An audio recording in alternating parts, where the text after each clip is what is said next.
রাত্রিবেলা আমরা যখন আকাশের দিকে তাকাই, আগে একটা প্রচলন ছিল যে ছোটবেলায় দেখতাম তারা দেখা হলে, তা এখন তো হয়ে ওঠে না এই শহুরে জীবনে।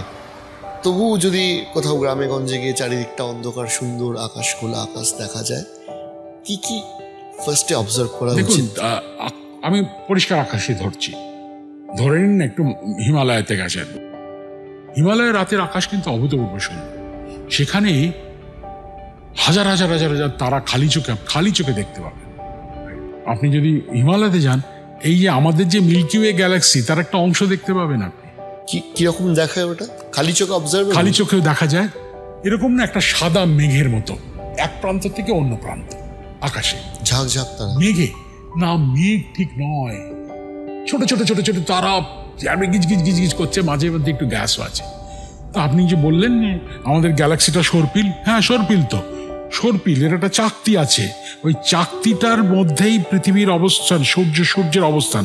তার মানে আমি যদি পৃথিবী থেকে বা সূর্য থেকে দেখি, আমরা কি দেখবো? এই চাকতিটার একটা অংশ দেখবো, আকাশের গায়ে এরকম একটা ব্যান্ড দেখবো, যেটা দেখা যায়।